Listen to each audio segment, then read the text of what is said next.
کاتێک ناوی پێشمەرگە برێت بێشک کۆڵێک حەماسە کارەسات سەرکەوتن کەند و کۆسپ و ئاهو نزوولە و زۆر بیرەوەری و زۆر مانای تایبەت لەگەڵ ئەوشێدا لە مێشدا تێپەڕێت.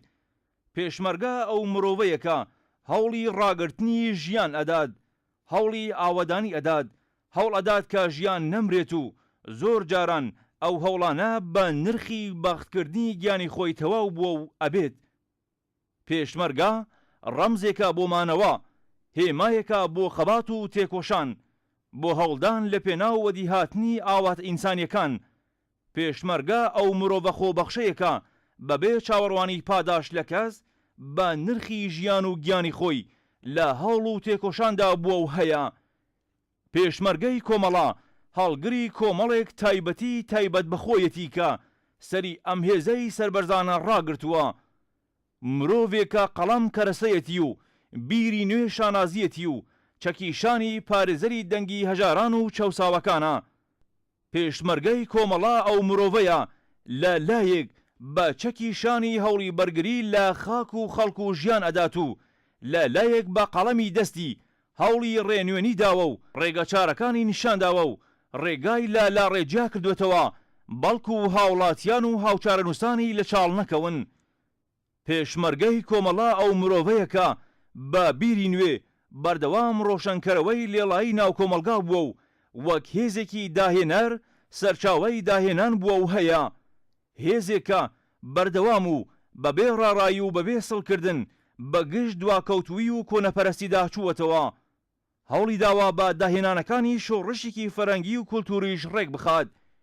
هێزی پێشمەرگەی کۆمەڵە ئەو هێزەیەکە لە هەر کوێ و لە هەر سوچێکی ئەم کوردستانە لەت کراوە ناڵەیەک بوو بێت بۆ تیمارکردنی خۆی تەیار کردووە.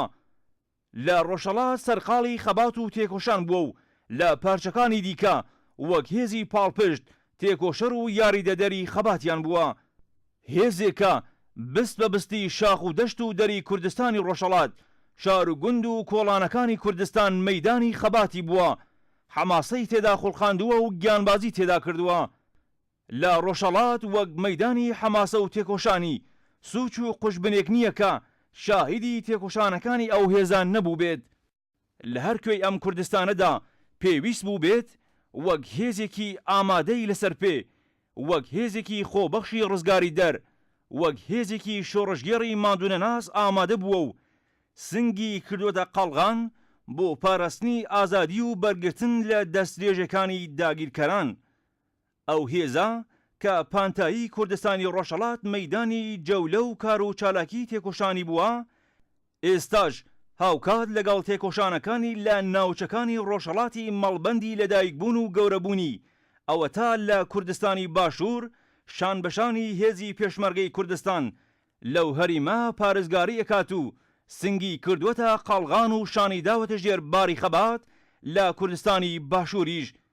تێکۆشانەکانی هێزی پێشمەرگەی کۆمەڵە لە شەڕی دژی کۆنەپەرستانی داعش نەزم و ئامادەیی و خۆبەخشی ئەم هێزە، هەڵمەتی ئاگرین و ڕاوەستاوەی پۆڵاینی ئەم هێزە لە بەرانبەر کۆنەپەرستاندا سەلمێنەری ئەو ڕاستیەیەن کە هێزی پێشمەرگەی کۆمەڵە وەک هەمیشە پۆڵاینە، هیوا بەخشە و هێزێکە کە بزوتنەوەکە و گەلی کورد وەک باسکی بە هێزی خۆیان ئەتوانن بە ئەژماری بێنن. پێشمەرگەی کۆمەڵە ئەو شانازیەی پێبراوەکە لە حیزبێکدا خەبات ئەکات، حیزبێکی ڕاستینی خەڵکی چەوساوە و بندەستی کوردستانە. هێزێکە ڕزگاری لە بندەستی و چەوساندنەوە و عەداڵەتی کۆمەڵایەتی بۆ کۆمەلگای کوردستان مەبەستی بووە و بنمای کار و تێکۆشانی لەسەر وەسڵات داڕێژاوە. هێزی حیزبێکە کە تێکۆشانەکانی بۆ هاتنەدی ئاواتەکانی خەڵکی هەژار و چەوساوەی کورد بووە و هەیە. چالاکیەکانی بۆ ڕزگاری ژنان لە کۆیلێتی و بندەستی بووە و هەیە. هەوڵەکانی بۆ بوژاندنەوەی سفرەی هەژاران بووە و هەیە. ڕێخستنەکانی لە پێناو پاراستنی دەنگی نووسەر و ئەدیب و ڕووناکبیر و خوێندکار و هونەرمەند بووە و هەیە. بۆ پاراستنی ژینگە و خاک و خۆڵی ئەم وڵاتە داگیرکراوە بە سەر و ماڵ و هێز و وزەوە تێکۆشاوە و تێدەکۆشێت.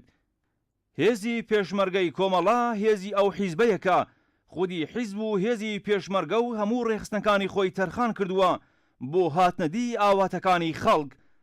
هێزی حیزبێکە کە گەورەبوونەوەی خۆی لە هاتنەدی خواستەکانی خەڵکدا دیوەتەوە، نەک لە گەورەبوونەوەی قەوارەی حیزبی خۆیدا. بۆیە ئەم هێزە شایانی بەرینترکردنەوەیە، ئەم هێزە شایانی بەهێزترکردنە. چۆن هێزی ڕاستینی خەڵکە، هێزی پارێزەری بەرژەوەندەکانی خەڵکە و هێزی تێکۆشەر و ڕزگاری بەخشی خەڵکی چاوساوەی کوردستانە. هێزێکی پێشمەرگەی کۆمەڵا لە فێرگەی کۆمەڵا خولی ڕاهێنا نەبینن، فێرگەیەکە بە هەوڵ و تێکۆشانی مامۆستایان و سەرجەم کادر و پێرسنێلی ئەو فێرگەیە بووەتە قوتابخانەیەکە تێیدا هاوکات لەگەڵ وانەکانی سیاسی و نظامی زۆر وانەی دیکە تێیدا دەوترێتەوە. بۆ قوتابی ئەو قوتابخانەیە وانەی مرۆڤایەتی، یەکسانی، خۆڕاگری، دڵسۆزی و لە خۆبردووی لە بواری تێکۆشاندا ئەوترێتەوە. لە پاڵ وانە سیاسی و نظامیەکاندا وانەی ڕۆژنامەوانی، ڕاگەیاندن و زۆر وانەی دیکە بابەتگەلێکن کە قوتابی ئەو فێرگەیە خولی ڕاهێنانی تێدا ئابینن. ئەو تێکۆشەرانەی کە لە قوتابخانەی کۆمەڵا خولی ڕاهێنانیان تەواوەکان پەیوەست ئەبن بە هاوڕیانی دیکەی هێزی پێشمەرگەی کۆمەڵا هەر لە بەرەکانی شەڕی دژی داعش بگرە تا شوێنەکانی دیکە کە هێزی پێشمەرگەی کۆمەڵا تێیدا چالاکی ئەنوێنن. پێشمەرگەی کۆمەڵا باسکی بە هێزی گەلە و هێزی تێکۆشەرە بۆ ڕزگاری گەل، هێزێکە بنەمای کاری تێکۆشانە بۆ هاتنەدی ئاواتەکانی خەڵک. پێویستە ئەم هێزە بەهێزتر بکرێت. جەماوەری ئازادیخوازی کوردستان ئەبێ هێزی پێشمەرگەی کۆمەڵا زیاتر لە جاران بە هێزی خۆ بزانن، هاوکار و یاریدەدەری بن. ئێمەیش وەک هێزی پێشمەرگەی کۆمەڵا بەڵێن ئەدەین درێژە پێدەری ڕێبازی هاوڕیانی گیانبەخت کردومان بین، ئاڵای دەستیان کە ئاواتی ڕزگاری هەژاری و چەساوەکانی کوردستانی لەسەر نووسراوە لەسەر شان شەکاوە ڕابگرین و لە خەبات لە پێناو ڕزگاری خەڵکی کورد و دابینکردنی ئەداڵەتی کۆمەڵایەتی ساتێک لا تێکۆشان هەدەر نەدەین.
کمیتەی مرکزی کادر و پێشمەرگە و میوانە خۆشەویستەکان زۆر بەخێر بن بۆ مەراسمی چەکداری پەلی شەی جەلالتارین ناسراو بە جەلال ولەژێر.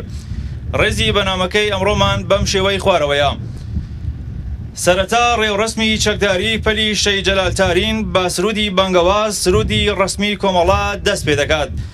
دواتر بۆ ڕێزگرتن لە یادی سەرجەم شەهیدانی کۆمەڵە و هەموو بزوتنەوەی شۆڕژگەڕانەی کوردستان و ئەو شەهیدانە کە لە بەرەکانی شەڕ دژ بە تێرۆریستانی داعش شەید کران چەند ساتێک بێدەنگی ڕادەگرین.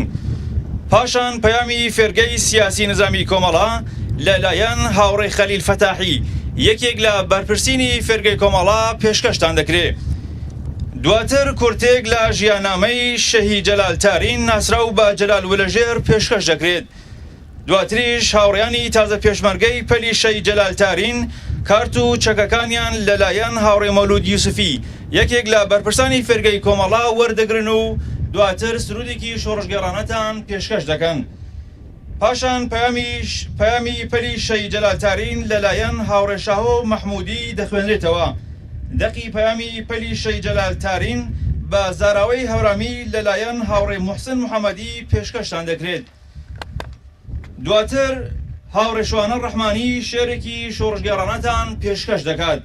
پاشان پەیامی پۆلێکی تر لە کچان و کوڕانی شۆڕژگەڕی کوردستان کە ئێستا لە پەزیریشی کۆمەڵان لەلایەن هاوڕێ دلۆڤان پێشکەشتان دەکرێت. دەقی پەیامی پەزیرش بە زاراوەی کەلهوڕی پێشکەشتان دەکرێت. بە سرودێکی شۆڕژگەڕانە کە لەلایەن هاوڕێ ئەوین هادیزادە پێشکەشتان دەکرێت کۆتایی بە بەشی یەکەمی ڕێوڕسمەکەمان دێنین. ئێستاش ڕێوڕسمەکە بە سرودی بانگەواز سرودی ڕسمی کۆمەڵا دەست پێ دەکەین.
ئێستاش داوا دەکەین لە هاوڕێ خەلیل فەتاحی بێت و پەیامی فێرگەی کۆمەڵەتان پێشکەش بکات.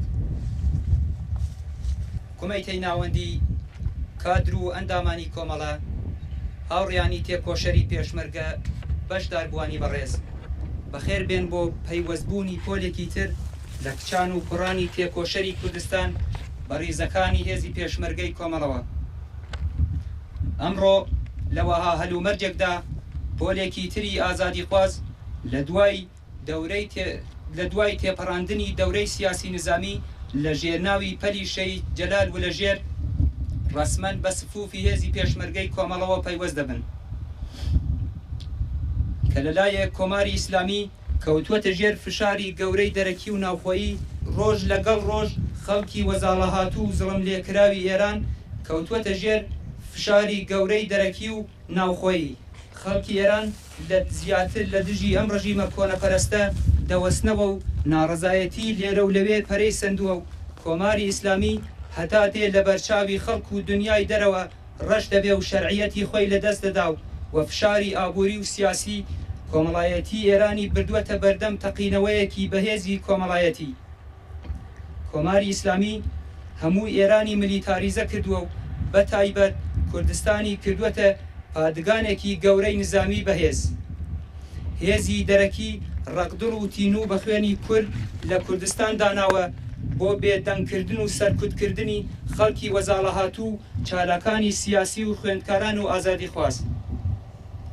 کۆماری ئیسلامی لە تەمەنی 14 خۆیدا نیشانی داوە دژ بە دادپەروەری و عەداڵەتی کۆمەڵایەتی و هەروەها مافی ژن و پیاو بووە. بۆیە بۆ ڕاگرتنی خۆی تەنیا چەکی سەرکوت و زەبر و زەنگ و کوشتن و داپڵۆسینە تا شەنسی تا ئێستای مانەوەی خۆی بەو جۆرە مسۆگەر کردووە. بەڵام هەر ئەو جۆرە مێژوانە نیشانی داوە چەکی سەرکوت و زندان و سێدارە و ئێدام تا ئێستا بە فریای هیچ ڕژیمێکی دیکتاتۆر و سەرڕۆ نەهاتووە و هەروەک حکوومەتە دیکتاتۆرەکانی تونس و لیبی و هەروەها لەویش دڵنیا بێت بە فریای کۆماری ئیسلامیش نایێت. بۆیە ئاسۆ بۆ گۆڕان لە ئێران ڕوونە ئەو ڕژیمە کۆنەپەرستە درەنگ یازوو دەبێ بڕوا و جێگای خۆی بدا بە حکوومەتێکی دادپەروەر. لەلایەکی دیکەوە عێراق تووشی ئاڵۆزی و گۆڕانکاری و ململانەیەکی گەورەی بەهێز بووە کە هەروەها بۆ خۆتان دەزانن زیاتر لە 8 مانگی ڕابردوو هێزێکی ڕەشپۆش و دەست بەچەک و تاریکبین بە ناوی دەوڵەتی ئیسلامی عێراق و شام ناسرا و بە داعش خۆیانیان هەڵپێچاو هاتنە گۆڕەپانی سیاسی عێراق و خەباتی سیاسی خۆیان بە خوێنڕشتن و مێشکپژاندنی خەڵک دەست پێ کرد. ئەو ئاوەزیەیان بەرەو کوردستان هێنا و بەرۆکی خەڵک و خاکی کوردستانیان گرت. بۆ بە تاوانبردنی خەڵکی بێتاوان و گوند و ئاوایەکانی کوردستان لەلایەن هێزە تاریکبینەکانی داعشەوە دەستیان کرد بە کوشتن و بڕین و تۆقاندن و هەروەها بە دیرگرتنی هەزاران ژن و منداڵ و پیا و گەنجی بێگوناه. بۆ بەرپەرشدانەوەی ئەو هێزە ئیسلامیە خوێنڕێژە تندڕەوە نەک خەڵکی ئێران بەڵکو هەموو دنیای دەرەوە لەو کارە وەحشیانە بێدەنگ نەهاتن و خۆیان بە هاوپەیمانی هێزی پێشمەرگەی کوردستان زانی هەتا تێکشکاندنی لەگەڵ هێزی پێشمەرگەی کوردستان زانی و یارمەتی دەریان بوون. بۆیە کۆمەڵەی شۆڕژگەر زەحمەتکێشانی کوردستانی ئێران لەو کارە نامرۆڤانەی داعش نەیتوانی بێدەنگ بێ و خۆی بە پاڵپشتی هێزی پێشمەرگە زانی و شان بەشانی هێزەکانی پێشمەرگە لەبەرەکانی شەڕ دژ بە داعش شەڕی کرد و و نەیتوانی بێدەنگ بێ لە پاراستنی خەڵک و خاکی کوردستان. هەتاکو تێکشکاندنی داعش لە سنوورەکانی کوردستان لەو مەیدانەدا پێشمەرگە بە گیان و خوێنی خۆی کوردستانیان پاراست و ناوی پێشمەرگەیان زیندوو کردەوە بە هەموو دنیای دەرەوەی ناسان کە هێزێکی شۆڕژگێر و ئازادی خوازە. بۆیە جێگای هیچ هێزێکی تۆندڕە و خۆکوژ و تۆریست ناکاتەوە لە خاکی پیرۆزی خۆیدا. ئەو تۆریستانەی کە ئێستا لە عێراق ئاڵۆزی و ململانیان هێناوەتە ئاراوە و دەیهەوێت خۆی بسەپێنێ داعش نەک لە عێراقە بەڵکو گەورەترین داعش و تۆریستان لە ئێرانە زیاتر لە 36 ساڵە هێزە هاوڕەنگەکانی داعش بەسەر خەڵکی کوردی ڕۆژهەڵاتدا خۆی نواندووە و کوشتن و بڕین و داگیرکردنی ماڵ و خاکی کورد بووە. هێرشکردنی بەرفراوانی بەسەر کوردستان ناکردووە. کۆمەڵەیش بۆ ڕاگررتنی ئەو هێزە کۆنەپەرستە و لابردنی لە کوردستان تا ئێستا بێوچان و بێماندوو بوون خەباتی هەخوازی خۆی درێژە داوە تەنیا بۆ یەک چرکەش خەڵکی کوردستانی لەبیر نەکردووە و بۆ پاراستنی کوردستان و وەدیهاتنی ئاوات و ئامانجە پیرۆزەکانیان دژ بە کۆنەپەرستانی کۆماری ئیسلامی مبارەزەی کردووە. هاوڕێیانی تازە پێشمەرگە، ئێوە بە ڕێگای هەموارەکراوی کەسانێکدا گەیشتونە ئێرە کە تا ئێستا سەربەرزانە لە سەنگەرە جۆرا و جۆرەکانی خەبات بێوچان لەو سەنگەرەدا ماونەتەوە و کۆمەڵەیان بۆ ئێمە گەیاندوەتە ئێرە. ئێوەش بۆوە ئەستۆگرتنی ئەو ئەرکە تا دوایین دڵۆپی خوێنتان دەست لە خەبات و مبارەزە نەکێشن و بۆ وە ئەستۆگرتنی هەر ئەرکێکی تەشکیلاتی خۆڕاگرانە و دڵسۆزانە بۆ کۆمەڵە ئامادە بن. کچان و کوڕانی تێکۆشەری کوردستان وەرنە ناو ڕیزەکانی کۆمەڵە بەهێز بکەن. بەهێزکردنی کۆمەڵە زامنی دەستەبەرکردن و وەدیهاتنی ئارزوەکانی خەڵکی کوردستانە. سەرکەوێت بزوتنەوەی ڕزگاری خوازی کوردستان هەر شەکاوە بێ ئاڵاسوورەکەی کۆمەڵە. زۆر سپاس بۆ هاوڕێ خەلیل فەتاحی بۆ پێشکەشکردنی پەیامەکەی. ئێستاش کورتکراوێک لە ژیاننامەی شەید جەلال تارینتان پێشکەش دەکەین. هاوڕێ جەلال تارین ساڵی 1338 هەتاوی لە کۆشی بنەماڵێکی زەحمەتکێشی ئاوایی وەلەژێر لە ناوچەی مەریوان لەدایک بوو.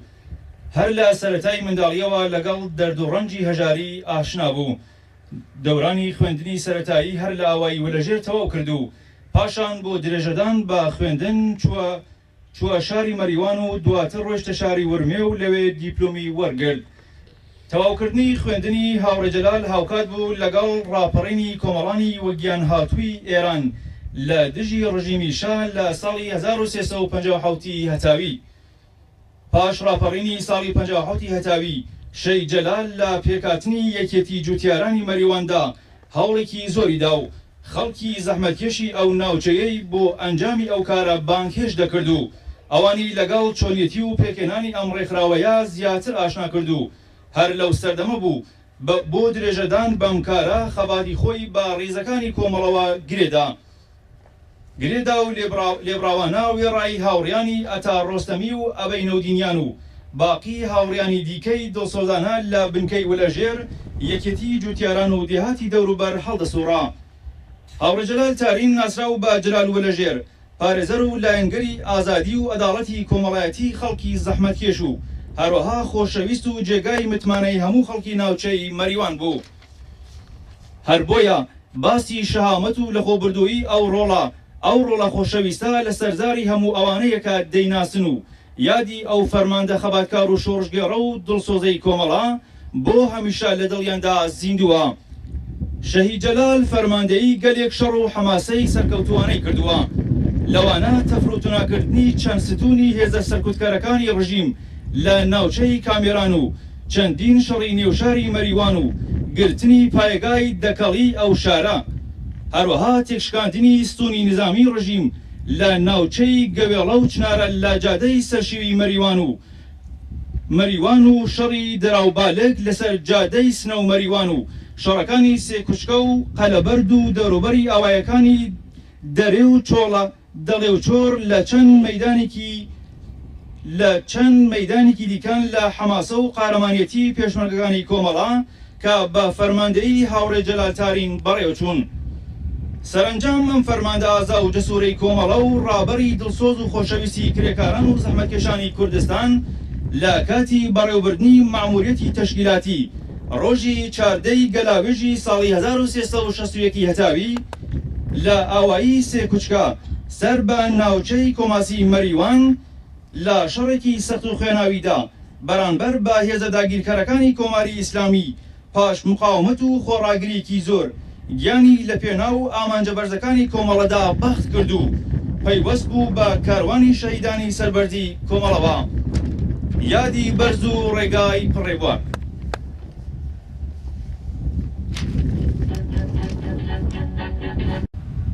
ئێستاش هاوڕێیانی تازە شەکدار بوو چەک و کارتەکانیان لەلایەن هاوڕێ مەولود یوسفی وەردەگرن. کاک مەولود کایە؟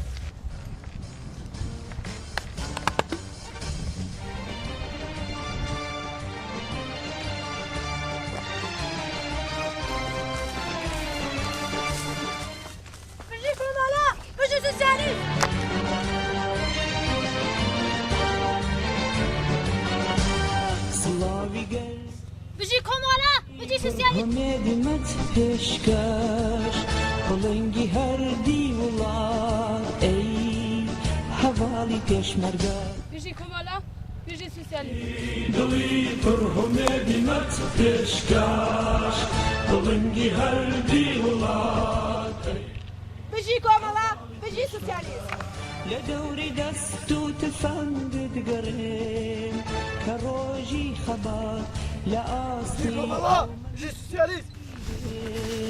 چناگەرێ بەرگا لە دەوری دەست و تفەنگت گەڕێ کە ڕۆژی خەبات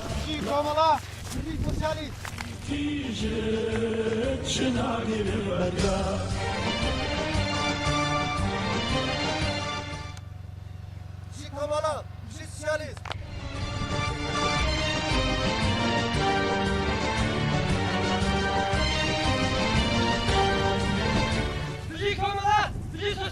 تۆی لە شەوی تار مۆمی هەڵگیرساو لە نێو دڵی شەوەزە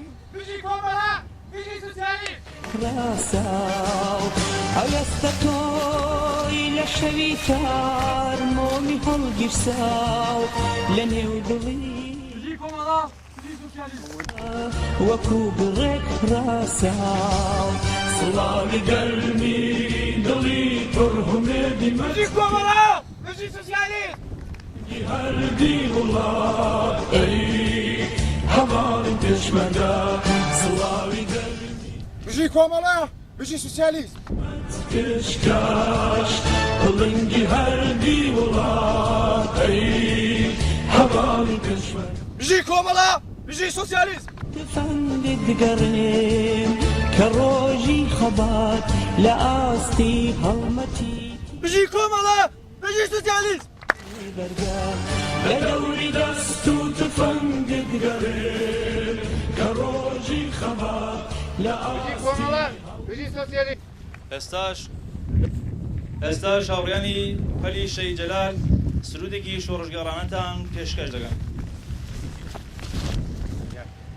من پێشمەرگەی کوردستانم ئامادە جەرگەی مەیدانم من پێشمەرگەی کوردستانم ئامادە جەرگەی مەیدانم لەسەر و ماڵ و ژیانم ئەی پارێزم نیشتیمانم لەسەر و ماڵ و ژیانم ئەی پارێزم نیشتیمانم دەست لە چەکم هەڵ ناگەرم یان سەراکەوم یان ئەمرم بەم کوردستانە ڕەنگینە کە بەهەشتی سەرزەمینە بەم کوردستانە ڕەنگینە کە بەهەشتی سەرزەمینە بەم کوردەی بەشی لەم ژینە دیل و کوشتن و برینا بەم کوردەی بەشی لەم ژینە دیل و کوشتن و برینا دەست لە چەکم هەڵناگرێت یا سەرکەوم یا نەمرم من پێشمەرگەی کوردستانم ئامادە جەرگێ مەیدانم من پێشمەرگەی کوردستانم ئامادە جەرگێ مەیدانم بەسەر و ماڵ و ژیانم ئەی پارێزم نیشتیمانم بەسەر و ماڵ و ژیانم ئەی پارێزم نیشتیمانم دەست لە چەکم هەڵناگرم یا سەرکەوم یا نەمرم ناماوەژی لەژەر دەستی بێرا لە شوورەیە بەستی ناماوەژی لەژەر دەستی بێرا لە شوورەیە بەستی تاخەکوم گەرزگەرەکەم سەر ئەدا نرخی سەربەستی تاخەکوم گەرزگەرەکەم سەر ئەدا نرخی سەربەستی دەست لە چەکم هەڵناگرم یا سەرکەوم یا ئەمرم من پێشمەرگەی کوردستانم ئامادە جەرگەی مەیدانم من پێشمەرگەی کوردستانم ئامادە جەرگەی مەیدانم بەسەر و ماڵ و ژیانم ئەی پارێزم نیشتیمانم بەسەر و ماڵ و ژیانم ئەی پارێزم نیشتیمانم دەست لە چەکم هەڵناگرم یا سەرکەوم یا نەمرم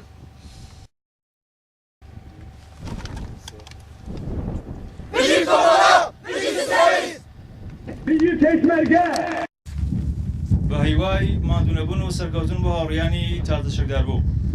ئێستاش پەیامی پەلی شەی جەلال تارین لەلایەن هاوڕێشاو محەممەدی پێشکەشان دەکرێت. هاوڕێشاو تکایە. من پێشمەرگەی کۆمەڵەم من کێوی بیر و باوەڕم بەڵێ من چیا سەرکەشەکانی کوردستانم بیر و باوەڕی فوئادی مستەفا سوڵتانیم من کۆڵ هەڵگری تەبابەتی دکتور جەعفەرم من سدیقی کەمانگەرم بیر و باوەڕم لە شاهۆ سەربەرزترە من پێشمەرگەی کۆمەڵەم سڵاوێکی نوێ و بەهاری ئاراستە بە تەواوی پێشمەرگەکان کادر و ئەندامان لایەنگران و تەشکیلاتە نهێنیەکانی کۆمەڵە و سەرجەم زیندانیانی سیاسی و بنەماڵە خۆڕاگر و بەڕێزەکانیان سڵاوێکی گەرم و گوڕی دیکەمان پێشکەش بە بنەماڵەی سەربەرز و خۆشەویستی شەهیدەکانی کۆمەڵە و بۆ جارێکی تر لە ناخی دڵمان دەڵێن بڵێنتان بۆ دووبارە دەکەینەوە 36 ساڵ پێش لە واها ڕۆژانێکدا لە بارودۆخێکی نالەباری سیاسی و حکوومەتی لەلایەن ئێران بەتایبەتی کوردستان بزوتنەوەیەکی ڕزگاری خوازی و نەتەوایەتی بە بیرۆکەیەکی مدەڕ و نوێ مرۆڤ دۆستانە ناوین بە کۆمەڵە دێتە ئاراوە و پەرەپێدەری خەبات و شۆڕش دژ بە تاریکی خەفەقان و سوننە دەبێت لەو ڕۆژانەوە تاکو ئێستا پێشمەرگەی کۆمەڵە لە بەفری جستانان لە قرچەی هاوینان لە شار و گوند و شاخە سەربەرزەکان نەبەزان لە سەنگەرانە ڕچان بەڵام قەت سەنگەریان چۆڵ نەکرد داعشی کۆماری ئیسلامی بەدیلیانی کرد ئەشکەنجەیانی دا بەڵام هیچ و هیچیان نەدرکاند زام و ئازار و بڕینیان چەشت بەڵام قەت سارد نەبوونەوە چۆکیان دانەنا تەنانەت گیانی ئازیزی خۆشیان لەم ڕێگە فیداکارانە بەخت کرد کە ئەمەش بۆ خۆی بووە بە ورەیەکی بەرز و قارەمانانە و پۆڵاین و سەرکەش بۆ ئێمە داعشی کۆماری ئیسلامی نە لە یەکلاوە بەڵکو لە لایەنەکانی تریش دژ بە خەڵکی چەوساوە خۆی دەنوێنێت و بۆ هۆکارە شۆڕشی ئێمەی کۆمەڵە هەر بەردەوامە و بەردەوام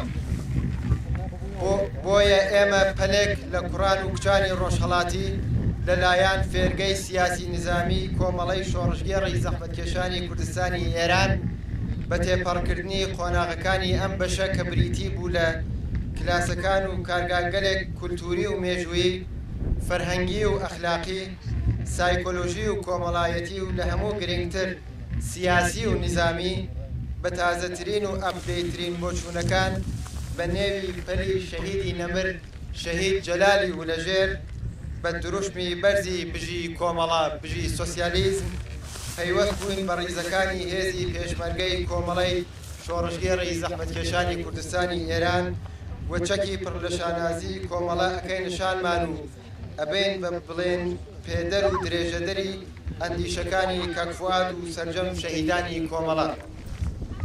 دوجار دەستخۆشی خۆمان بە دڵێکی پاکی پێشمەرگانە پێشکەش بە بەرپرسین پرسۆنەل و ئەو مامۆستا و مرەبیانەمان نەناسانە دەکەین کە لەم ماوە پڕدەستکەوتە تەواوی کات و سات و ژیانیان بۆ فێرکردن و بارهێنانی ئێمە تەرخان کرد. ئێمە وەک پەلی شەهید جەلالی ولەژێر لە تەواوی لاوان کوڕان و کچانی ڕۆژهەڵاتی لە ئیلامی سەربەرز تا کرماشانی تاقۆستان و تاک و ورمەی گەورەشار و ناوچەی سۆما و برادۆست داوا دەکەین کۆتایی بە چەساوەبوون بێن و بە ورەیەکی بەرز وەرن بۆ کۆمەڵەی خۆیان و خەبات گەش و گەشاوەترکەن و سەربەرز و بەرزتر بژی کۆمەڵە بژی سۆسیالیزم هەر شەکاوە بێ ئاڵای سووری کۆمەڵە 27/4/2012. بەسپاسەوە بۆ هاوڕێشاو محەممەدی بۆ پێشکەشکردنی پەیامەکەی. هاوڕێیان ئێستاش دەقی پەیامی پەلی شەهید جەلالتارین بە زاراوەی هەورامی لەلایەن هاوڕێ موحسین محەممەدی پێشکەشان دەکرێت. سلامی و تازە و وەهاری پێشکەش بوو جەتەمام و پێشمەرگەکە و کادر و ئەندامەکە و لایەنگەرا و تەشکیلاتە نهێنیەکە و کۆمەڵێ و تەمام و زیندانیە سیاسی و بنەماڵە بەڕێزەکاشە. سلامی و گەرم و گۆڕی تەر ئەمە ئاراستە بۆ بە بنەماڵە سەربەرز و ئازیزی گرد و شەیدانی کۆمەڵە و پەیجاری وتر جەناخی دڵماوا دەشان پەنەمەیمێوە. ئێمە پسە و پەلی و جەکناچی و کوڕای یاگە یاگەکە و کوردستانی بە نام و شەهید جەلالی ولەژێر جەتەمام و گەنجەکە کناچی و کوڕای ڕۆژەڵاتی وازیاری پێشمەرگایەتی جەئیلام و کرماشان تاک و گرد یاگە و یاگەکە و کوردستانی داوا کەرمێ بەیمێ ڕێگا و ئاشەیدا ئازیزە هەورامیەکایمان ڕێگا کەرمێ و خەبات و شۆڕش گەشتر کەرمێ و کۆمەڵەیش بەهێزتر بژی کۆمەڵە بژی سوسیالیزم هەر شەکاوە بۆ ئاڵا سووری کۆمەڵە. بەسپاسەوە هاوڕێ موحسین محەممەدی بۆ پێشکەشکردنی پەیامەکەی. هاوڕێیان لێرەش کاکشوانە ڕەحمانی سرودێکی شۆڕژگەڕان شەرێکی شۆڕژگەڕانەی ئامادە کردەوە و دێت و پێشکەشتانی دەکات. من نەمردووم هۆنراوەی هاوڕێ حەمید نەدیمی بۆ هاوڕێی گیانبەخت کردو جەلال ولەژێر.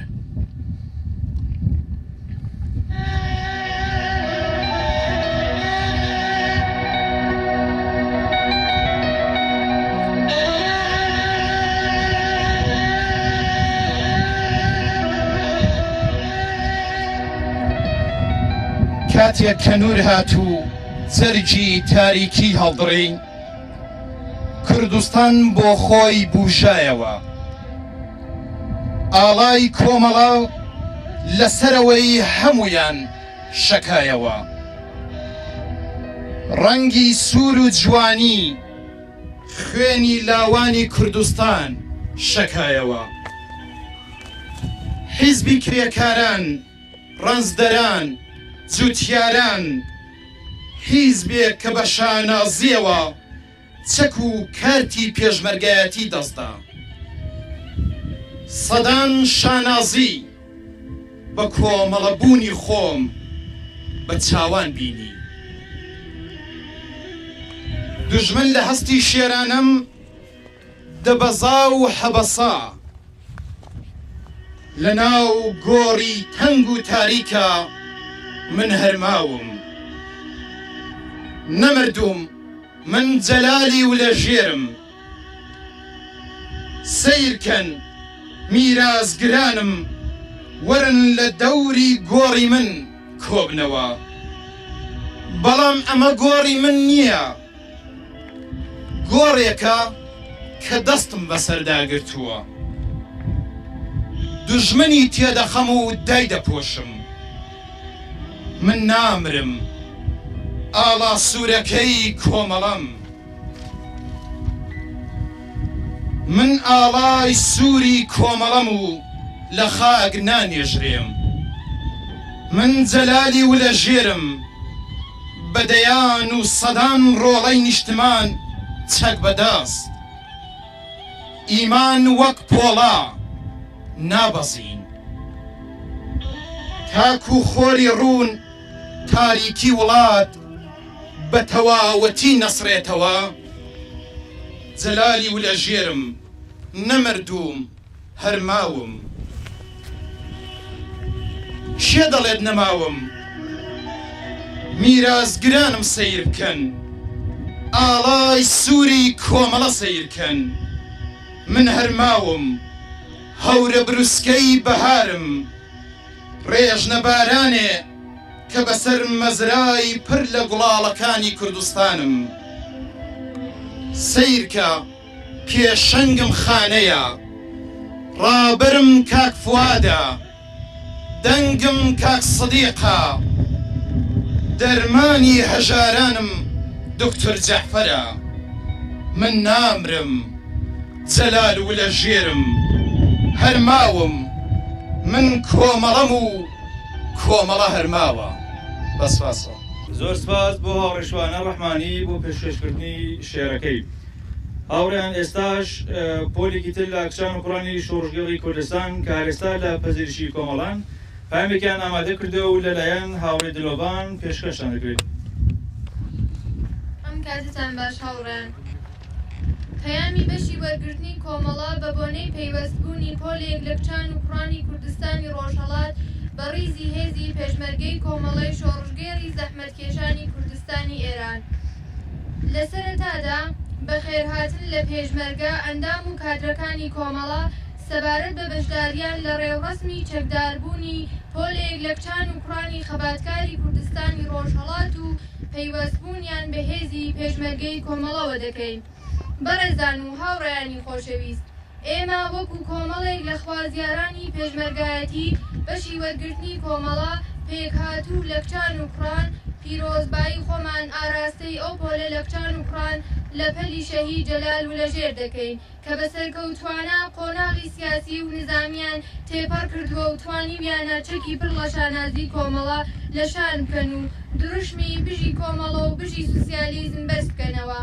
هیوادارین کە لە قۆناغی پێشمەرگایەتی سەرکەوتوو بن و بتوانن کاریگەر بن لە بەهێزبوونیە و حیزبە و بەهێزبوونیە و حیزبەش بەمانای هەنگاوێک نزیک بوونەوە لە ئازادی، نەهێشتنی و دواکەوتووی، هێنانە ئارەی عەداڵەت و دادپەروەری و بەهێزبوونی بزوتنەوەی ژنان، ڕووناکبیران، کرێکاران، زەحمەتکێشان و خوێندکارانی کوردستانی ڕۆژهەڵاتە.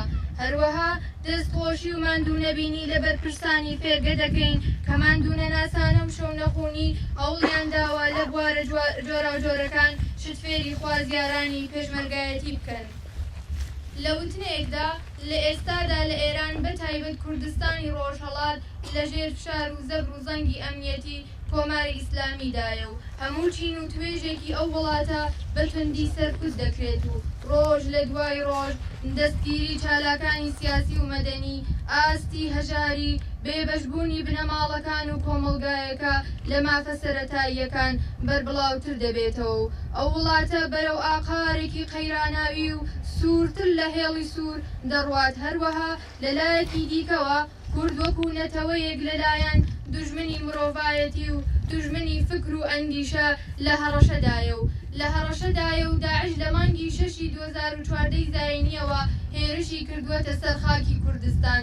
کۆمەڵەش وەکو حیزبێک کە باوەڕی بە مرۆڤایەتی و ئازادی ژیان و عەداڵەت و دادپەروەری هەیە، خۆی بەرپرسانی و پارێزگاری لە خاک و نیشتمان بکات و بە شێوەیەکی بەربڵاو بەشدار بووە لە شەڕی دژ بە داعش و لەو مەیدانەش قارەمانیەتی نواندووە. بەم هۆیەوە کچان و کوڕانی کوردستانی ڕۆژهەڵات دەبێت بە ئەرکی خۆیان بزانن کە لەوەها هەڵوو مەرجێکدا بەشداری خەبات هەم لە دژی حکوومەتی کۆماری ئیسلامی ئێران کە دژ بە ڕووناکی و فکر و بەها و ئەندیشە مرۆڤایەتیەکان و هەم لە بەرامبەر دەوڵەتی ئیسلامی داعش کە دژ بە کورد و کۆمەڵگای مەدەنیە بن و بێنە ناو ڕیزی هێزی پێشمەرگەی کۆمەڵە.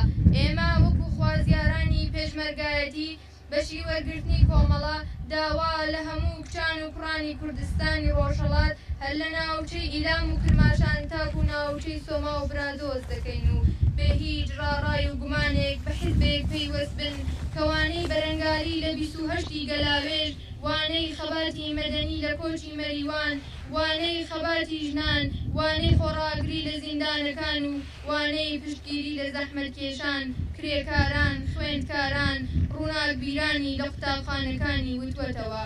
ئەم حیزبە و هێزەش کۆمەڵەیە. بۆ جارێکی دیکەش پیرۆزبای خۆمان ئاراستی ئەو سوفرانە دەکەین کە لە بەری شەهید جەلال و لەژێر چەکی پڕ لە شانازی کۆمەڵەیان کردوەتەشان.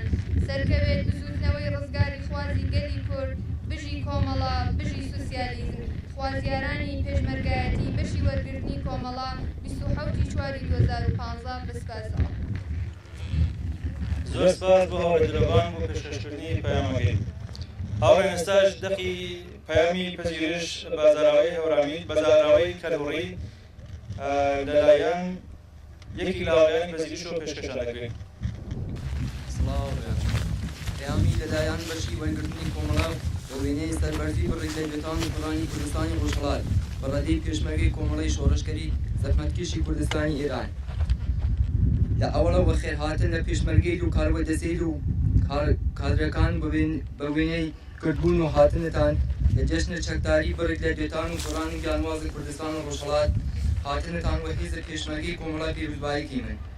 عەزیزەی و هاوڕێی، ئیمە جوورە بڕێکتر لە خوازیارەی لە پێشمەرگایەتی وەرگرتن و کۆمەڵە پیرۆزبایی خۆمان لەو بەڕێ لە لێتان و کوڕان لە پەلی شەهید جەلال و وەلەژێر کەی من کە پیرۆزمەندانە مرحلەی لە سیاسی و نظامیان وەسەر بردنەوە و توێنەسەنە چەکە پڕ لە ئەفتخاری کۆمەڵە دەشان بکەن و شعار زینی بووی کۆمەڵە و زینی بووی سوسیالیزم بەرزەو بکەن. ئومێدیری من لە زمانی پێشمەرگایەتی پیرۆز بوون و بتوانن تاثیر بنن لە قووەتگرتن و لە قووەتگرتنە ئەو حیزبە و گامێک نزیک بوون و ئازادی و نواگرتن لە دواکەفتنە فەرهەنگی و هێزدانە پەرچەمە عەداڵەت و دادپەروەری، ئاگاکردنەوە بە هیزبوونی گەلی ئاگاکردنەوە بە هیزبوونە حەقە گەلە ژنێل و کارگەریل و زەحمەتکێشەی و دەرسخوێنی لە کوردستانە ڕۆژهەڵات.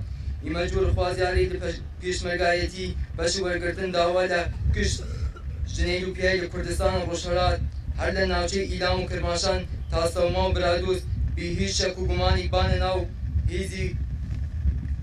هێزی کە چەندە ساڵە ئەڕێی ئازادی و بەرابەری خەڵک کورد و کوردستان و ڕۆژهەڵات شارکەی و هەزاران کەس لە ڕۆڵەی کورد لێڕێ شەهید بووینە. دەستخۆشی و مانینەوەی لە گشت مەسئولی لە هەروەرداکەی من کە گشت شەکەتی و شەونەخەوی تامۆڵکردنە و لە بابەتە جوراوجورەکان تامۆڵکردنە و هەوڵدانە لە بابەتە جوراوجورەکان چشتیای خوازیاری لە پێشمەرگایەتی بێن. لە ئاخرسەرە و پیرۆزبایی لە گشت ژن و پیای لە پێشمەرگەی گیانوازە کۆمەڵەکەی من بژی کۆمەڵە بژی سوسیالیست ڕێکەوتی 27/4/2015. زۆر سپاس بۆ هاوڕێمی بۆ پێشکەشکردنی پەیامەکەی. هاوڕان ئێستاش بە سرودێکی شۆڕژگەوانە کە لەلایەن هاوڕێ ئەوین هادیزادە سازکراوە بەشی یەکەمی ڕێوەسمەکەمان کۆتایی پێدێت. وهاتم پێشمەرگێمە شال و شاپک بەژناوان ئەڤین پارتیزانێمە چەک و ڕەختێ ملێوان وهاتم پێشمەرگێمە شال و شاپک بەژناوان ئەڤین پارتیزانێمە چەک و ڕەختێ ملێوان ژمێشدا بەنداوانە چاوێ مەرێکاوانە ژمێشدا بەنداوانە چاوێ مەرێکاوانە کەچ و خورتێ گوندێمە داخەزیاوان یاوانە کەچ و خورتێ گوندێمە داخەزیاوان یاوانە وهاتم پشمرگه ما شالو شاپک بجناوان اوین پارتیزان ما چکو رختم لیوان تورابم بکندلان گشنو شادی و سیران تورابم بکندلان گشنو شادی و سیران بجنوم بخیر هاتن ای پشمرگه قهرمان بجنوم بخیر هاتن ای پشمرگه قهرمان و هاتم پشمرگه ما شالو شاپک بجناوان اوین پارتیزان ما چکو رختم لیوان دپار زنجینامه بر زحمت چه بومه دپار زنجینامه بر زحمت چه بومه کردستان و جیندا بخوینا پشمرگه ما کردستان و جیندا بخوینا پشمرگه ما و هاتم پشمرگه ما شالو شاپک بجناوان اوین پارتیزان ما چکو رختم لیوان و هاتم پشمرگه ما شالو شاپک بجناوان اوین پارتیزان ما چکو رختم لیوان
رنجينا كابا هشتي سرسوينا بكردي بشينا مشينا دين وموش جنوب رينا بكردي بشينا مشينا دين وموش جنوب رينا نسلتكم الله